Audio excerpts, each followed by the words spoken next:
ओम नमः शिवाय, जय महाकाल। हम सबको पता है कि इस टाइम पे जो कथा गुरुजी की चल रही है वो है मध्य प्रदेश में। और उस कथा में गुरुजी ने गमले में शिवलिंग बनाने का एक बहुत ही आसान सा तरीका बताया है, जिससे आपके जीवन के जितने भी दुख होंगे, तकलीफें होंगी, दर्द होंगे ना, वो सारी दुख दर्द आपके खत्म हो जाएंगे। ठीक है, कैसे करना है, कौन से गमले में बनाना है, कौन सी तारीख को बनाना है, इसकी बात इस वीडियो में करने वाले हैं। तो वीडियो को बीच में मत छोड़ा करिए, पूरा देखा करिए ताकि सारी चीज़ें आपको समझ में आ जाए, है ना। चलो समझते हैं। स्क्रीन पर आपको दिख रहा होगा गमले, जो कि बहुत ज़्यादा है ना। हम सभी के घर में गमले होंगे।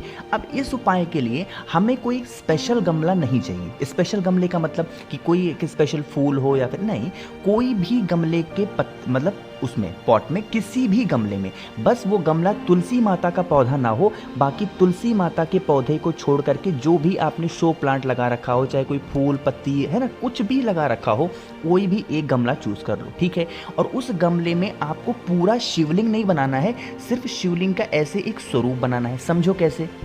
देखो, यहाँ पर आपको महादेव का शिवलिंग दिख रहा है, तो आपको कुछ इस तरीके से शिवलिंग बनाने की ज़रूरत नहीं है। उसमें आपको गमले में जलाधारी वगैरह कुछ नहीं बनाना है। आपको सिर्फ और सिर्फ ये वाला पोर्शन, इतना पोर्शन सिर्फ महादेव का बनाना होगा। जितना मैं रेड कलर से पेंट कर रहा हूँ ना, इतना ही कलर आपको गमले में बनाना है। समझ में आई बात मेरी। तो इस तरीके से गमले में शिवलिंग बनाओगे और उसके बाद आपको वहाँ पर बैठ करके पूजन अर्चना, जो कुछ भी आपकी इच्छा हो चढ़ाना हो, जो आपने पार्थिव शिवलिंग बनाया है, सब कुछ आप चढ़ा देना। ठीक है, चढ़ाने के बाद दूध दही जो कुछ चढ़ाना हो, उसके बाद 15 मिनट तक ऐसे गमले को छोड़ देना। ठीक है, बना हुआ शिवलिंग 15 मिनट के बाद फिर से जाना और उसके बाद जिस गमले में भी आपने उस पार्थिव शिवलिंग का आपने स्वरूप बना रखा है, उसी गमले में आपको पार्थिव शिवलिंग का विसर्जन कर देना है। काफ़ी लोग कहते हैं भैया हम जब बनाते हैं तो बहुत टाइट बना देते हैं, जब हम विसर्जन करते हैं तो होता नहीं है, हाथ से दबाना होता है। तो आप बिल्कुल थोड़ा सा एक तो कहा किया करिए कि बहुत टाइट मत बनाया करें, और अगर बना भी दिया है तो अपने हाथों से हल्का हल्का करके आप विसर्जन कर सकते हैं। उसका कोई दोष नहीं है, कोई दिक्कत नहीं है। समझ में आई बात मेरी ना। चलो, और हाँ एक बात और, जब आप पार्थिव शिवलिंग बनाओगे तो आपको घी का दिया, गोल बत्ती का ज़रूर जलाना चाहिए, है ना। इस चीज़ का भी ध्यान रखेंगे। बात आई क्या समझ में? तो कोशिश की मैंने आपको अच्छा समझाने की। अब एक बात और यहीं पे समझा देता हूँ कि इस उपाय को आप करोगे कब। पहला तरीका तो ये है कि आपको हफ्ते में कोई भी एक दिन आप चूज़ कर लो, हफ्ते में एक बार ज़रूर किया करो। ठीक है, या फिर दूसरा तरीका ये है कि कोई भी विशेष दिन पड़ जाए, जैसे प्रदोष पड़ जाए, मासिक शिवरात्रि पड़ जाए, अमावस्या पड़ जाए, पूर्णिमा पड़ जाए, सोमवार का पड़ जाए, अष्टमी पड़ जाए, इस दिन भी आप इस उपाय को कर सकते हैं। समझ में ये बात मेरी ना। चलो, तो यहाँ पर हाँ एक बात और बता दूं कि तुलसी माता के पौधे में मत बनाना, बाकी किसी भी गमले में बना सकते हो, कोई दिक्कत नहीं। ठीक है, चलो सुबह शाम कभी भी बना सकते हो। तो पहले उपाय की बात हमने कर ली है। आगे बढ़ते हैं इस वीडियो में। अब हम लोग अपने दूसरे उपाय की तरफ, और ये दूसरा उपाय भी आपको अपने घर के गमले में ही करना है। क्या इसके फायदे हैं समझो। काफ़ी लोग कहते हैं भैया हमने पशुपति व्रत कर लिया, प्रदोष कर लिया, फिर भी हमारी विश इच्छा पूरी नहीं हो रही है। उसके लिए हम क्या करें? बहुत ईजी, बहुत आसान सा उपाय है, समझेंगे। आप लोगों ने, सभी लोगों ने, मुझे पूरी उम्मीद है कि अपने घर के गमले में या फिर मिट्टी में बेल का पेड़ ज़रूर लगाया होगा। मुझे पूरी उम्मीद है अगर आपके घर में लगा हुआ है बेल का पेड़, तो आपको लेना होगा एक बेलपत्र। उस बेल पेड़ से तोड़ना नहीं, कहीं और से एक बेलपत्र लेना, बहुत प्यारी सी, बहुत सुंदर सी। ठीक है, जिस गमले में आपने बेल का पेड़ लगा रखा है, उस गमले में श्री शिवाय नमस्तुभ्यम का ध्यान करते हुए कुंदकेश्वर महादेव के नाम से उस एक बेलपत्र को आपको उसी बेल पेड़ की जड़ में, जिस गमले में आपने बेल का पेड़ लगाया है, उसमें रख देना। ठीक है, रखना। उस बेलपत्र के ऊपर अपना दाहिना हाथ, अपना राइट हैंड रखना। जो विशेष, जो कामना आपकी बहुत दिनों से अधूरी है, वो कामना को कहना। कामना कह के जो बेलपत्र आपने बेल पेड़ के नीचे रखी है, उस बेलपत्र को फिर वहाँ से उठाएंगे और आपके घर के आसपास कोई भी महादेव का शिवलिंग हो, भले ही आपके घर में हो या फिर घर के बाहर हो या फिर कोई छोटा बड़ा मंदिर हो, वहाँ पे जाएंगे। शाम के टाइम पे प्रदोष काल में जाना और अपनी विशेष, अपनी कामना कहते हुए उस एक बेलपत्र को महादेव के शिवलिंग के ऊपर समर्पित करना, झोली फैलाना, महादेव से विनती करना। हम लोगों ने बहुत व्रत कर लिया है, बहुत प्रार्थना कर ली है, बहुत उपाय कर लिए, फिर भी हमारी विश, हमारी इच्छा पूरी नहीं हो रही है। महादेव, आप हमारी इस इच्छा को पूरी करना, है ना। अपने अकॉर्डिंग जैसे प्रार्थना करनी हो आप करते होंगे, वैसे प्रार्थना करना। प्रार्थना करने के बाद फिर एक लोटा जल चढ़ाना और फिर चुपचाप अपने घर की तरफ चले आना, है ना। जो भी व्यक्ति इस तरीके से उपाय हफ्ते में एक बार, इसमें कोई तिथि नहीं देखनी है, कोई टाइम नहीं देखना है आपको, हफ्ते में एक दिन जो भी कर लेता है उसकी विशेष महादेव बहुत जल्दी पूरी करते हैं, है ना। समझ में आ रही बात मेरी ना।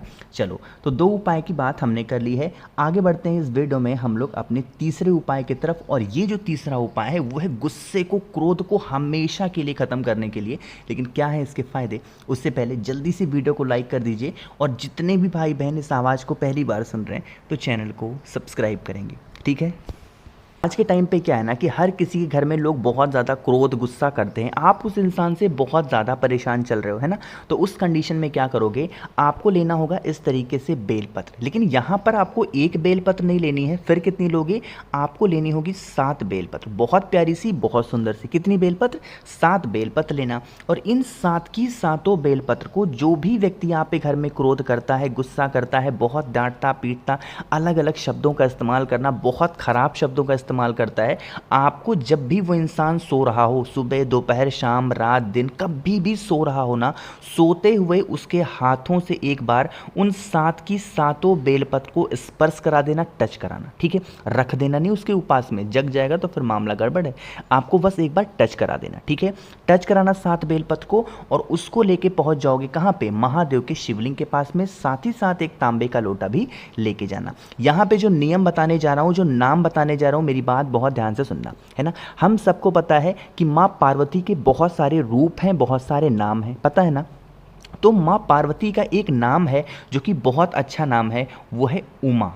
जानते हैं ना आप लोग। तो आपको क्या करना है, उन 7 बेलपत्र को एक एक करके माता उमा के नाम से महादेव के शिवलिंग के ऊपर रखते जाना है। जो व्यक्ति क्रोध, गुस्सा, बहुत ज़्यादा डांटना मारना पीटना इस टाइप की उसकी कंडीशन है, उसका नाम और गोत्र बोल करके उमा नाम से आपको एक एक बेलपत्र महादेव के शिवलिंग के ऊपर रखते जानी है ना। रख दिया 7 बेलपत्र आपने। जो आप 1 लोटा जल अपने घर से लाए हो वो फिर महादेव के शिवलिंग के ऊपर समर्पित कर देंगे। श्री शिवाय नमस्तुभ्यम का ध्यान करते हुए करके देख लीजिएगा, उस इंसान का जो गुस्सा होगा, जो क्रोध होगा, धीरे धीरे कैसे खत्म हो जाएगा और आपको खुद भी पता नहीं चलेगा, ठीक है। तो आप सभी लोगों को इस उपाय को ज़रूर करना चाहिए। 3 उपाय की बात आपको समझ में आ गई। एक लास्ट उपाय की बात करते हैं जो कि इस वीडियो का चौथा उपाय है ना। कहोगे भैया चौथा उपाय तो है, इसके बेनिफिट क्या है, फ़ायदे क्या हैं। 2 फ़ायदे हैं। पहला फ़ायदा तो ये है कि ये आप बीमारी के लिए कर सकते हो। दूसरा फ़ायदा इसका ये है कि आप कोई भी अपनी इच्छा, पुरानी नई कैसी भी इच्छा है उसके लिए भी कर सकते हो, है ना। देखो, यह उपाय मैंने परसों बताया था आपको, लेकिन काफ़ी लोग कंफ्यूज हो गए थे इस उपाय में, इसीलिए एक बार फिर से आपको समझा रहा हूँ कि अब आप कंफ्यूज मत होना। कैसे, स्क्रीन पर आपको जो बेलपत्र दिख रही है, आपको लेनी होगी 3 बेलपत्र, बहुत प्यारी सी, बहुत सुंदर सी, ठीक है। 3 बेलपत्र लेना और एक तांबे के लोटे में जल लेना, ठीक है। जल ले लिया, 3 बेलपत्र लिया। अब आपको क्या करना है, उन 3 बेलपत्र को लेके महादेव के शिवलिंग के पास जाना। क्रम समझेंगे, तरीका समझेंगे। सबसे पहले उस एक बेलपत्र को महादेव के शिवलिंग के ठीक ऊपर समर्पित कर देंगे, श्री शिवाय नमस्तुभ्यम का ध्यान करते हुए। कितनी बेलपत्र समर्पित करोगे, 1 बेलपत्र। अभी आपके पास में 2 बेलपत्र है। आपको क्या करना है, वहाँ से पूजन करके जब मंदिर से बाहर निकलेंगे तो आपके जो महादेव का चौखट होगा उस चौखट पर 1 बेलपत्र समर्पित कर देंगे, ठीक है। और तीसरे नंबर पे नंबर आता है नंदी बाबा का। जो तीसरा बेलपत्र होगा वो नंदी बाबा का जो उठा पैर होता है, वहाँ पे श्री शिवाय नमस्तुभ्यम का ध्यान करते हुए समर्पित करेंगे, है ना। अब यहाँ पे एक बात बता दूँ, यहीं पर काफ़ी लोगों को डाउट था, मेरे पास बहुत कॉमेंट है, अब सबके रिप्लाई नहीं कर पा रहा हूँ, क्या करूँ। तो आपको क्या करना है, काफ़ी लोग कहते हैं भैया हमारे यहाँ जो महादेव का शिवलिंग है उनके मतलब शिवलिंग के पास में ही नंदी बाबा हैं, नंदी बाबा के बाद में महादेव का चौखट आता है। तो हम क्या करें, तो यहाँ पे आप क्रम चेंज कर सकते हो। पहले तो आपको महादेव के शिवलिंग के ऊपर ही चढ़ाना है, बाकी जो दूसरा और तीसरा बेलपत्र है उन दोनों में से कोई भी आप पहले नंदी बाबा को या फिर पहले आप चौखट पे, दोनों में से कुछ भी कर सकते हैं, कोई इशू नहीं है, कोई दिक्कत नहीं है। करके देख लीजिएगा, हफ्ते में जब भी आपको टाइम मिलता हो ना, हफ्ते में एक बार सिर्फ इस उपाय को करके देखिएगा। आपकी जो इच्छाएँ होंगी ना, जिस कामना से उपाय को कर रहे हो वो विश आपकी पूरी ज़रूर होगी। बाकी जो